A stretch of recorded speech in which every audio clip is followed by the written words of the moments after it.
Party के लोग जात के आधार पर जनगणना कराना चाहते कराएं, हमें कोई आपत्ति नहीं, लेकिन मैं जानना चाहता हूं कि देश की जनता की आंखों में धूल झोंक कर राजनीति नहीं की जानी चाहिए। राजनीति करनी है तो जनता की आंखों में आंख डालकर राजनीति आपको एक ब्लूप्रिंट लेकर आना चाहिए, एक मसौदा लेकर आना चाहिए, ऐसा मसौदा जिसमें कि यह पूरी तरह से स्पष्ट हो, जो जातिगत जनगणना कराएंगे किस जाति को आरक्षण का कितना प्रतिशत देंगे, इसका भी खुलासा होना चाहिए। और मैं चाहूंगा कि ऐसा मसौदा तैयार होता है, अध्यक्ष महोदय, यदि यह संसद सहमत हो, यदि आपकी अनुमति हो, तो उस पर संसद में चर्चा भी हो।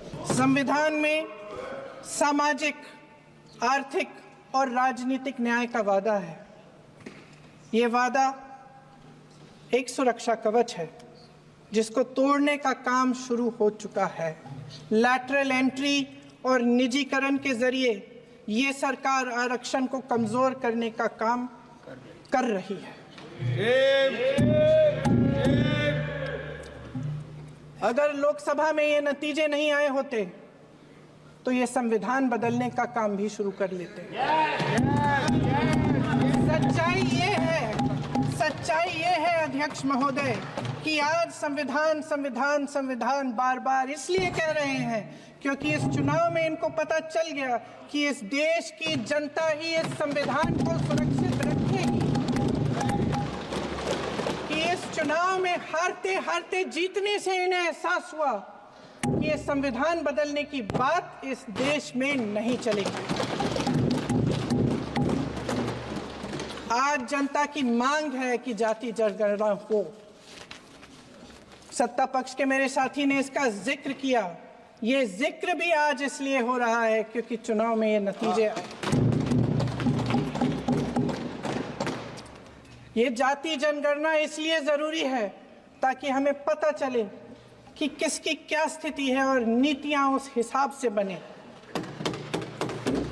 इनकी गंभीरता का प्रमाण ये है कि जब चुनाव में पूरे विपक्ष ने जोरदार आवाज उठाई कि ये जाति जनगणना होनी चाहिए, तो इनका जवाब देखिए। इनका जवाब भैंस भाग भैंस चुरा लेंगे, मंगलसूत्र चुरा लेंगे, इनका ये जवाब था। ये गंभीरता है इनकी जाति जनगणना पर। अध्यक्ष महोदय, आप आजाद भारत का इतिहास देख लीजिए।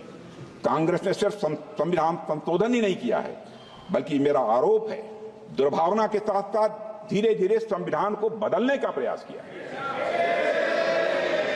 पंडित जवाहरलाल जी नेहरू जब प्रधानमंत्री थे तो लगभग 17 बार संविधान में बदलाव किया गया। श्रीमती इंदिरा गांधी जी के समय पर लगभग 28 बार संविधान में बदलाव किया गया।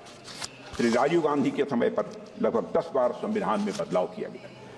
मनमोहन सिंह जी के समय लगभग 7 बार संविधान में बदलाव किया गया।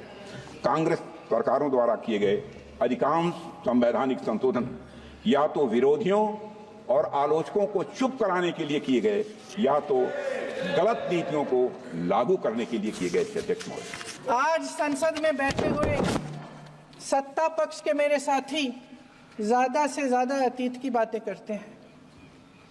1921 में क्या हुआ, कब हुआ, नेहरू जी ने क्या किया।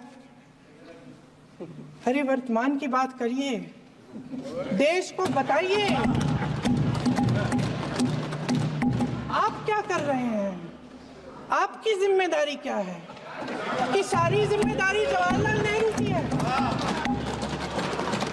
हमारे संविधान ने आर्थिक न्याय की नींव डाली, किसानों, गरीबों और को जमीन बांटी, भूमि सुधार किया, जिसका नाम लेने से कभी कभी आप झिझकते हैं और कभी कभी उनका नाम धड़ाधड़ इस्तेमाल किया जाता है अपने आप को बचाने के लिए।